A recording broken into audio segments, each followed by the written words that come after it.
자, 복귀합시다. 요즘 시장 트렌드를 보면 한마디로 요약하면 빠른 태세 전환입니다.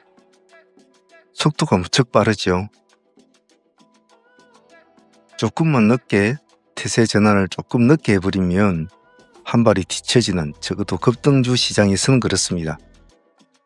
지금 전체적으로 지수가 한 번도 걸어가 보지 못한 전대미문의 길을 지수가 가고 있습니다만은 그것은 중장기 매매에 해당이 되는 것이고, 물론 우리 급등주 트레이딩도 거기에 맞는 약간의 보상은 받습니다만은 큰 보상은 아니죠. 그것은 꾸준하게 중장기 투자를 하신 분들은 좋은 효과를 누릴 수는 있겠지만 우리들은 항시 우리가 하는 플레이를 해야 됩니다. 그런데 시장이 급변하다 보니까 우리의 트레이딩도 그 시점을 빨리 따라잡지 못하면은 항시 소외되고 처지는 그런 아주 이율배반적인 그런 흐름을 느끼는 것이 지금 흐름이에요. 그러기 위해서는 이 흐름에 발을 맞추기 위해서는 조금 더 집중을 잘해야 되고 조금 더 대세가 빨라야 됩니다. 지금 보험주 지금 금요일 마칠 때는 제가 강세했지 않습니까? 그전에는 증권주가 강세했잖아요. 증권주 애들이 뭐 상상이증권이나 SK증권, 뭐 하나투자, 현대차증권 뭐 그렇게 난리를 치더니 단 하루 이틀 만에 또 바로 바뀌어버리죠. 미래에셋생명, 롯데손해보험, 흥국화재 뭐 이런 애들로 확 바뀌어버리죠. 이런 트렌드를 빨리빨리 대세 전환을 하지 않으면 타이밍을 놓치기 쉽다. 왜냐? 그 타이밍이 왜 중요하냐 하면 급등주 트레이딩에 있어서는 타이밍이라는 것은 거의 생명입니다. 즉 그 타이밍 안에 많은 수급이 들어가 있고 우리는 그 수급이 노는 곳에서 놀아야만이 돈이 떼기 때문에 그런 거죠. 그래서 항시 머릿속에 그런 걸 잘 간직을 하시고 트레이딩에 임하시는 것이 좋고, 그렇다고 해서 그냥 깐죽깐죽대면서 그냥 빨갛게 보이는 것만 무작정 쫓아다니는 것도 결코 바람직하지는 않아요. 끈끈하게 지킬 것은 지키고 또 빨리 움직여야 될 것은 빨리 움직여야 되고, 그런 지금 현재의 세태가 그렇게 우리를 만들고 있습니다.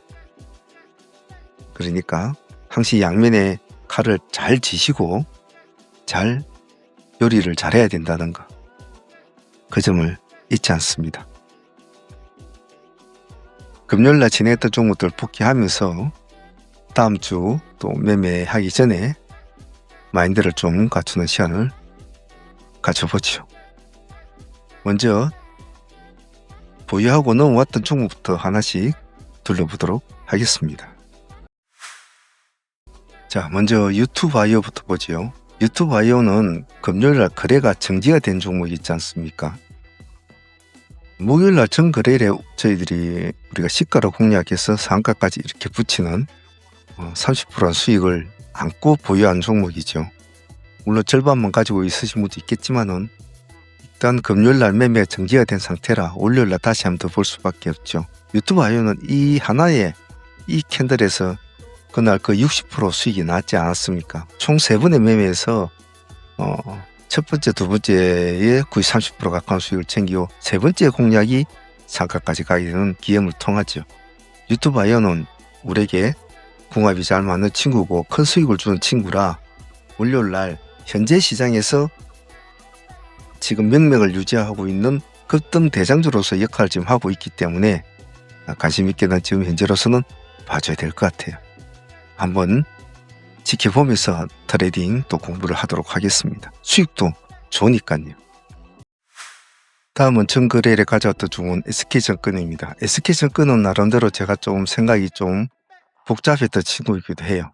왜냐하면 첫날에 상가를 갈 때, 이날짜 갈 때 좀 많이 흔들었단 말이에요. 그래서 너무 엉덩이가 무겁고 그래서 일단 뭐 상매매로 하기에는 조금 애매하다 싶어서 하지 말자고 했거든요. 너무 엉덩이가 무겁고 그래서 더군다나 우선주가 상가를 끌고 가고 있기 때문에 저런 건 좀 매매가 어렵다. 그랬는데 의외로 그 다음날 바람이 전체적으로 정권주의 바람이 불면서 관심을 너무 많이 받게 되더라고요. 그래서 그 다음날에도 우리가 상매매로 일단 진행을 하자라고 했죠. 뭐 결론적으로는 당일날 하루 30% 수익은 얻었습니다. 상매매로 가져온 것은 아침에 뭐 시가 30% 29점 몇 프로인가 그렇게 그냥 거의 30%죠. 29점 몇 프로인가 출발했는데 뭐 그 정도 수익이면 상수익으로서 나쁘지 않았어요. 첫날에부터 좀 진입을 했으면 좋았을 텐데 그러면 조금은 수익을 더 올렸을 수도 있었겠죠. 하지만 또 증권은 그냥은 보내지 않았지 않습니까? 이 첫 번째에서 오는 두 번째의 수익을 못 가져왔던 대신에 데이로 다시 또 진행을 하면서 그 수익을 다시 반대급부로 또 가져놓았죠. 우리가 1750원의 단가를 잡았지 않습니까? 정확한 꼬리를 참 잘 맞췄죠. 수익률은 거의 한 25% 정도 수익률로 나왔던 것 같아요. 그래서 아무리 못 먹어도 20% 이상은 먹는 수익권이었기 때문에 여기에서 이쪽으로 이어지는 이 수익을 못 먹은 것을 약간 달래주는 그런 마음이 있던 것 같아요. 그래서 SK증권의 상수익도 뭐 한 30% 가까이, 대수익도 20에서 25% 수익이니까 그 정도면 마음을 잘 달래준 것 같습니다. 만약에 정권우가 풀어지지 않았다면 코를 불러야 될 종목이었습니다만은 정권우가 많이 흔들렸죠. 그래서 SK증권은 뭐 하루로 가져온 종목이지만 그래도 50% 이상 나온 수익이지 않습니까? 그러면 감사하다 생각해요. 그리고 정권을 하면서 우리가 하나를 빨리 더 붙여서 우리가 합시다. 이왕 우리가 이 꼬리를 노려보는 이 장면에서 데이로 진행할 때 하나 더 붙이자 한 종목이 상상이 정권이었죠. 즉 SK증권이 꼬리를 달아주는 그 지점에서 상상이증과 같이 호흡을 맞추자라고 말씀을 드렸습니다. 그래서 우리가 1290원 정도 이 정도 되죠. 약간 위에라 들어갔지만은 그래도 보너스 수익이지 않습니까? 이 추종 매매하는 스타일의 매매는 SK증권이 정권우를 추종한다면 상상이는 또 SK증권을 추종할 수밖에 없는 구조였죠. 체제적으로는 약합니다만은 그래도 그냥 가만히 SK증권만 쳐다보던 보다 그래도 상상이증권도 같이 하나 해줌으로 해서 보너스 수익으로 12% 정도 수익을 챙겼으니까 뭐 이것은 격가지 수익 아닙니까? 그래서 그 같은 시간대에 동일한 공간에서 동일한 종목들 속에서 동일한 패턴으로 움직였기 때문에 매매하기는 수월했단 말이죠. 그래서 상상이증권도 SK증권과 더불어서 가볍게 잘 챙긴 것 같아요. 이러한 추종 매매, 그 짧은 순간에 빨리 결정을 내리고 빨리 따라 붙여서 엉덩이에 붙여가지고 같이 다니는 그런 매매 꼭 있지 않습니다. 이건 실전 매매에서 가장 유용하게 자주 쓰이는 패턴이고 그리고 보너스 수익을 올릴 수 있는 아주 보편적인 매매니까요. 잘 기억을 해 놓습니다. 자, 그리고 전거래일에 가져왔던 광동제약은 이날짜 상한가에 들어갈 때 제가 다른 종목 정권주들만 보지 말고 다른 종목들도 봐야 된다. 그 중에서 광동제약을 딱 꼬집어서 딱 이야기해가지고 진행이 됐지 않습니까? 아주 간단하게 30% 딱 여기 상한가까지 들어갔는데 이게 안착을 못하고 풀어져 버렸죠. 이게 좀 아쉬웠어요. 바로 여기서 안착이 되었다면 훨씬 더 월요일날 조금 더 기대감이 좀 클 텐데 여기서 풀어져가지고 나중에 들어갔다는 점은 조금 아쉬운 점은 있어요. 하지만 현재로서 시장에 이상을 가지고 가고 있는 종목은 그렇게 많지가 않거든요. 그런 점에서는 광동제약은 아직까지는 다른 어떤 지금 현재의 막 정권주나 보험주에 휩쓸리지 않는 독단적인 재료로 가고 있기 때문에 아직까지는 봐줘야 되겠죠. 그래서 광동제약은 뭐 30% 아침에 뭐 이 땡큐죠. 상 풀어질 때 팔아야 되니까 30% 챙기고 데이로 진행을 하려고 했습니다만은 제가 원하는 단가까지는 주지는 않았어요. 단가까지 안 주고 이 정도까지 주고 이제 올라가 버렸는데 좀 아쉽습니다만은 계속 추격을 했던 종목이라 상매매로 다시 진행을 하고 있으니까 그리고 이 종목은 그렇게 하자고 했고 광동제약은 관심 있는 분들은 계속 보유를 했을 거라고 봅니다. 일단 30% 수익은 감소했고 재진입해서 진행 중이니까 월요일날 흐름을 보도록 하겠습니다. 사실 월요일날 시장에 가장 핫했던 종목은 원전주였지 않습니까? 한전산업이나 보성파워텍 이런 애들이 먼저 시장을 끌고 올라가 줬거든요. 그래서 얘네들이 상당히 아침에 일찍 준동을 했고 상도 9시 한 40분 이 시점이죠. 여기서 상한가를 벌써 이제 한번 들어가지고 그랬단 말이에요. 그런데 너무 많이 흔들렸죠, 보성파워텍이. 하지만 그때 당시로선 정권주는 크게 준동을 이제 못하고 있는 상황이라서 막 올라오고 있는 상황이었고, 보험주나 이런 애들은 정권주 애들이 아예 살아서 움직이는 때였단 말이죠. 그래서 보성도 원전주도 상당히 조금 애매한 시점이긴 했어요. 그래서 일단 보성은 우리가 상매매로 진행을 하자고 했고, 결론적으로는 어차피 애를 먹이도 상가의 마무리는 지어주고 해서 끝났습니다. 아주 강한 모습은 아니지만 말입니다. 하지만 우리가 보성을 할 때 앞에 말했듯이 우리가 SK증권 하면서 상상인을 붙였듯이 보성도 하나를 붙이자고 했지 않습니까? 그 종목이 어떤 종목이었습니까? 우리는 우리 기술을 같이 붙였지 않습니까? 즉 보성은 상매매로 진행을 되니까 뭐 수익은 없다고 하더라도 다음 수익을 보는 거지만 당장 당일날에 그냥은 다른 종목을 하나 붙이는 것이 당일 데이 수익률은 나쁘지 않았죠. 우리가 13,900원 이 지점 정도 돼서 진행이 됐지 않습니까? 수익률은 상당히 많이 나왔죠. 18% 정도 나왔으니까 뭐 그 정도면 뭐 상당히 뭐 나쁜 편이 아니지 않습니까? 잘 올라탄 거죠. 이때 우리 기술이 그때 7, 8%대인가 하여튼 뭐 이렇게 움직이고 있을 때였으니까요. 오늘 고점을 보면 뭐 25% 가까이 올라갔지 않습니까?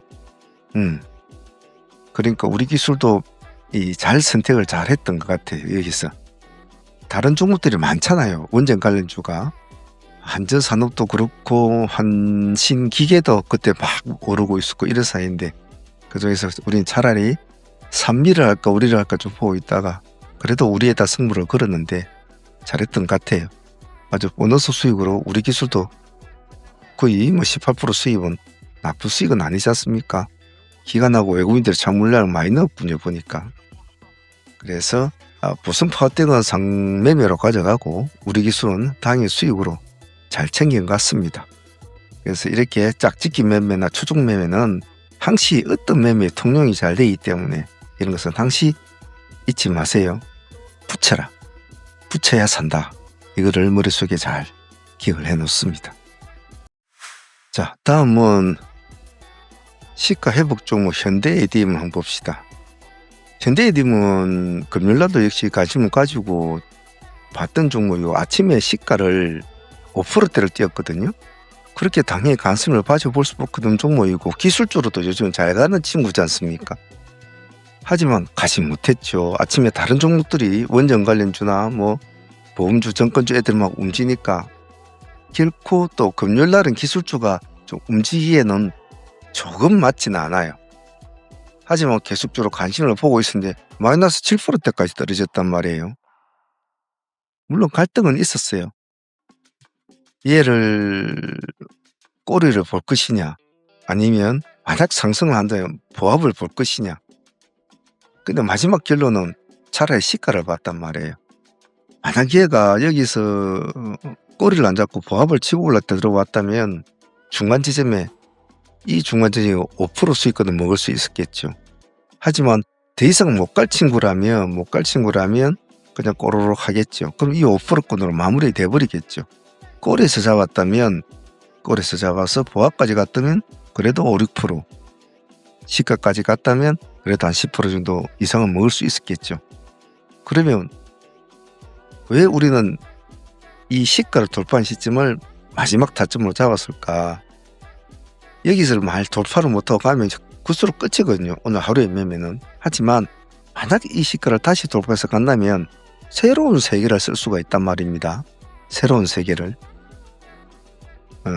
그 가능성에다가 우리는 베팅을 하는 거죠. 요 밑에 수익은 안 먹어도 좋다. 요 밑에 10%는 안 먹어도 좋다.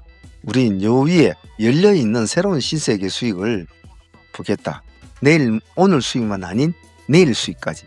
또 잘 되면 그 다음날 수익까지 보겠다에 우리는 베팅을 하는 거죠. 물론 뭐 나름대로 수익은 나왔습니다. 한 12, 3%? 그 정도는 나왔습니다만 생각만큼의 큰 수익은 아니었어요. 하지만 우리가 원하는 방향까지 채워주지는 않았지만은 그러한 마인드로 공략을 함으로 해서 돌파 매매는 많은 생각을 하고 해야 되거든요. 많은 생각을 하고. 그리고 또 주축도 생각을 해야 되고. 왜 이렇게 밑에 손을 안 대려고 했냐면 금요일이었단 말이에요. 그리고 연휴가 끝난 시점이고. 그래서 조금 정리가 돼야 되는 시점인데 또 다시 금요일날 다시 기술주가 다시 간다. 그러기에는 지금 월말로 넘어가는 구간인데 이제 20일이 넘어가는 구간이고 조금 무리수가 있다라는 것이 전체적인 판단이었기 때문에 요 밑에 이제 손을 안 댔단 말이에요. 만일에 1일에서 10일 안에 이런 모습을 보였다.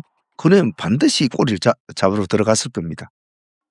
그래서 추축과 일축의 차이점에서 매매의 타점이 다 틀려요. 그것이 참 중요하다는 거. 또 그런 추축과 일축은 또 지수의 흐름에 또 영향을 받고 그런 것들이 다 어우러져 조화롭게 어우러져서 또 공략 판단을 하게 되고 공략 타점을 찾게 되고 또 공략에 대한 어떤 근거감을 가지고 대응을 하는 거죠. 현대ADM은 큰 수익은 아니었습니다. 12, 3%면. 하지만 우리가 추구했던 어떤 방향 속으로 가려고 노력을 했다는 것과 그리고 만약 그게 안 돼서 그렇지 잘 됐다면 그 다음에 수익도 볼 수 있는 거였기 때문에 나쁜 시도는 아니었습니다. 현대ADM 그래도 10% 이상 수익 주었으니까 감사한 거죠. 제가 방송을 하면서 여러분들한테 우리 오전 2시에 한 방송을 하지 않습니까? 오전 2시에 한 방송을 하고 뭐 유튜브 라이브 팀들 같은 경우는 뭐 하루에 2만 원 정도 비용을 내고 참여를 해서 같이 매매를 하는데 오전 방송이 끝날 때 항시 제가 말씀드리는 것이 오후장에는 쓸데없는 잡스러운 매매를 하지 말고 우리가 오전에 진행했던 종목들 우리가 추적했던 종목들 관리 대응만 해줘도 다른 어떤 종목을 하는 것보다 밥값은 다 챙겨간다라고 항시 늘 말씀드리거든요. 아로마티카 같은 경우에도 딴짓하지 말고 그냥 우리 종목만 가만히 보세요 라고 제가 말씀드리는 것도 그냥 우리 기준점을 깨고 내려갔다고 해서 그냥 보내지 말고 가만히 보고 있으면 살아나는 애를 하면 되거든요. 아로마티카는 아침에 파동을 줄 때는 여기는 우리가 할 수가 없었어요. 우리는 다른 종목 많이 바쁘니까 눌림을 기다렸는데 타점을 약간 14,300 이 정도에서 이제 한번 보자고 했는데 깨고 내려왔잖아요. 내려왔는데 다시 또 상승을 하잖아요. 그럼 당시 이 타점에서는 들어가 줘야 될 거 아닙니까? 그죠? 그렇죠? 다시 눌림을 준도 여기도 또 13,000원 다시 한번 더 주잖아요. 또 들어가는 거죠. 이 두 번만 매매해도 거의 15% 이상 수익은 났단 말이에요. 공식적으로는 8% 수익으로 제가 정리는 했습니다만은 그래도 이렇게 두 번 정도 매매를 할 수 있는 그냥 보고만 있으면 되거든요. 그래서 사무팀 우리 코어 팀들은 뭐 경력자가 돼 놓으니까 오래 하셨으니까 뭐 말을 하나 잘 하지만 유튜브 팀들은 이런 스타일 매매는 잘 기억을 해 놓는 게 좋겠죠. 잊지 마세요. 오후장에도 우리의 기준점만 잘 보고 있으면 뜻값은 반드시 생긴다. 그런 관점으로 볼 때 삼양 NC캠은 가장 극미한 모습을 보여주는데요. 단지 시간축이 좀 짧았다는 앞으로 당겨졌다는 그 차이죠. 삼양 NC캠은 미리 보는 승부지도 제가 이제 올려놨던 종목이었고 어차피 이슈가 있는 날은 봐줘야 되니까 무전 걸리라 이슈가 50%니까 뭐 관심을 가지면 하죠. 아침에 우리 시초가로 먼저 공략이 돼 있지 않습니까? 위에서 한 10% 가까이 벌써 첫 번째 수익이 나오잖아요. 그죠? 2%대에서 12%대까지 올라갔으니까 뭐 먹어도 8에 10% 정도 나오죠. 근데 다시 내려와 버리잖아요. 다시 지자리로. 그럼 당연하게 뭐 말할 것도 없는 거죠. 당연하게 또 보는 거죠. 오늘 고점이 몇 프로입니까? 22.8%까지 가지 않습니까? 이 두 번만 매매해도 수익률이 30% 가까이 나온단 말이에요. 개꿀 수익이 개꿀. 왜냐면 매매가 어렵지가 않단 말이에요. 싸고 찢고 먹고 뭐 여기 파동을 보면 아시겠지만은 왜 이런 종목에 아침 시초가 종목 우리가 이런 색깔 이슈가 붙어있는 종목을 자꾸 신경을 쓰냐 하면은 그냥 기술적으로 움직이는 종목들은 진짜 치질나게 싸우거든요. 죽이니 살리니 죽이니 살리니 막 뭐 갈 듯 하다가 죽고 갈 듯 하다가 죽고 또 죽을 듯 하다가 살고 막 이래 한단 말이죠. 근데 이슈가 붙은 종목들은 한 번에 파동에 딱 잡아주고 두 번째 파동을 딱 잡아주면 사람들이 다시 한번 그 파동을 더 수급이 들어오면 금방 올라간단 말이죠. 삼양의 SKM은 우리가 아침 시초가로 관심을 가지고 이미 진행이 됐던 종목이라 두 번째 수익도 아주 잘 챙기는 그런 케이스였던 것 같아요. 물론 신경 안 쓴 사람들은 하지 않았을 겁니다. 그 사람들은 또 다른 거 막 본다고 하다 못할 수도 있겠죠. 자, 삼양 SKM도 간단하게 두 번 매매에 30% 정도니까 못 먹어도 절반만 먹어도 15% 아닙니까? 응? 앞에 10% 뒤에 5%만 먹어도. 근데 뒤에 5% 먹겠나요 구조가? 그렇지는 않죠. 삼양 SK 30% 수익이면 감사한 겁니다. 다음은 SK이터닉스입니다. SK이터닉스는 넥스트 거래소에서 이미 어느 정도 준동을 일으키고 내는 낸데라고 사람들한테 보여주고 다시 넘어온 종목이에요. 그래서 넥스트 거래소에서 이미 이제 이터닉스를 몇 번이나 공략하려고 계속 시끌을 벗습니다만 타점을 주지를 않았어요. 그래서 정규장으로 그냥 넘겨서 보자 하고 제가 일단 놔둬버리고 넘어와서 아침에 시초가 공략으로 보게 된 종목입니다. 땡 하자마자 그대로 바로 올라갔죠. 수익률은 10%까지는 안 줬어요. 8% 정도. 시가가 10.9%에서 고가가 20. 몇 %까지 갔으니까 한 8% 정도 준 것 같아요. 하지만 대체거래소에서만 넥스트에서 거래를 했다고 하더라도 그만큼의 더 큰 수익은 나오지는 않았을 것 같아요. 왜냐하면 이미 대체거래소는 빠르잖아요. 속도가 자락하 바로 올라가 버리거든요. 그렇기 때문에 그 호가를 빨리 잡지 않으면 대응이 힘들어요. 그래서 좋다라고 느끼면 벌써 8에서 10% 획 올라가 버린 상태이기 때문에 참 매매 어렵죠.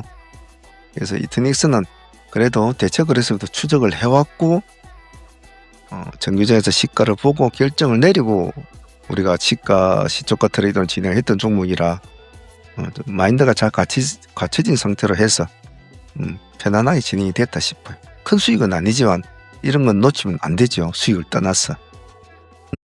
트레이딩 가이드 잠시 하겠습니다. 트레이딩 신청하시는 방법은 두 가지 정도 방법이 있는데요. 첫 번째로는 지금 보고 계시는 우리 동영상 어느 동영상이라도 보시면 아래에 보시면 이렇게 가입이라는 버튼이 있습니다. 멤버십 가입으로 하시면 되고요. 그리고 이 가입 아래에 더보기란에 보면 멤버십 가입 링크도 있습니다. 그래서 그쪽으로 클릭을 하시면 이런 멤버십 가이드 창이 나타나면서 멤버십 창이 뜹니다. 여기에서 상한문 라이브 트레이딩을 가입하시면 매일 아침 저와 함께 같이 트레이딩에 참여하실 수가 있고 여기 아래 더보기란에 보시면 여기 더보기란에 보시면 저희 홈페이지와 그리고 카페도 있습니다. 거기에 오셔서 트레이딩 신청을 하셔도 상관은 없습니다. 제일 빠른 것은 전화를 주시는 것이 제일 빠르겠죠. 전화를 주시는 것이 제일 빠르고 문의할 점은 그렇게 문의를 하는 것이 더 좋습니다. 그래서 참여하실 분들은 그 점을 참조해서 참여하시면 좋겠습니다. 자, 이렇게 해서 금요일날 매매를 마무리를 지었습니다. 연휴가 끝나고 난 뒤 시점이라 전체적으로 시장이 조금 멈칫할 줄 알았는데 그 예상은 전혀 상상 외를 깨버렸죠. 지수는 정말 요즘에 완전 무인전차입니다. 그냥 막 콧불수처럼 달리죠. 대단하고 대단한 시절을 지금 여러분과 우리들은 같이 보내고 있습니다. 어느 날 손자들이나 저 밑에 정손자나 이런 애들 그 5000 시대에서 뭐했냐 물어보면 같이 있었다고 이야기는 하세요. 정말 대단한 시절을 지금 가고 있고, 아마 트레이딩을 오랫동안 하신 분들은 이게 참 5천이라는 시대라가 조금씩 6천도 이제 볼 텐데 정말 얼마만큼 부피가 큰지를 정말 많이 느끼고 있습니다. 요즘 주식 뭐 젊으신 분들은 잘 모르겠지만 말이죠.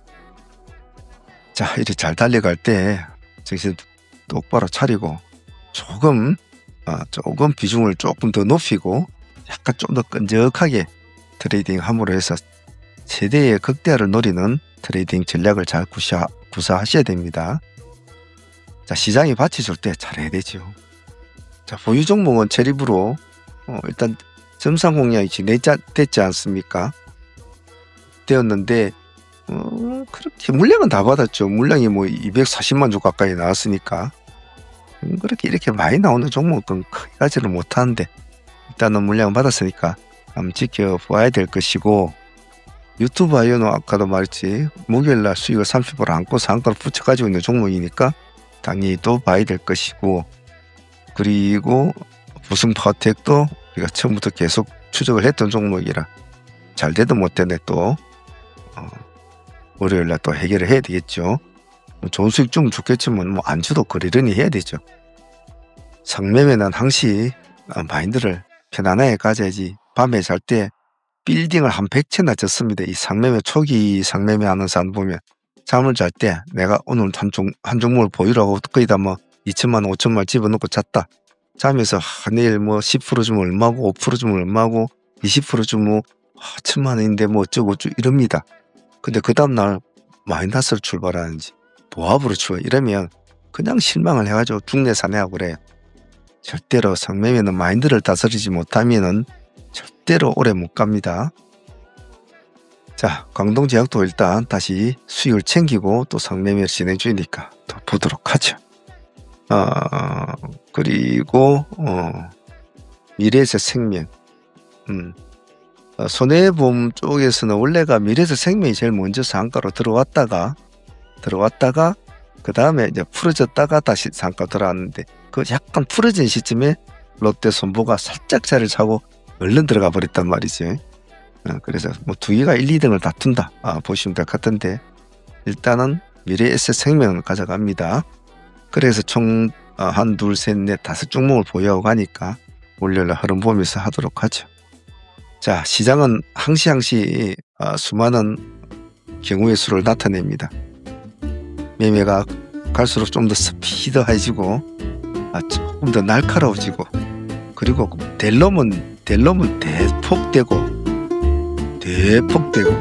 안 될 놈은 그 다음날 마이너스 툭 떨어지고 아주 대세 전환이 빠른 시대죠.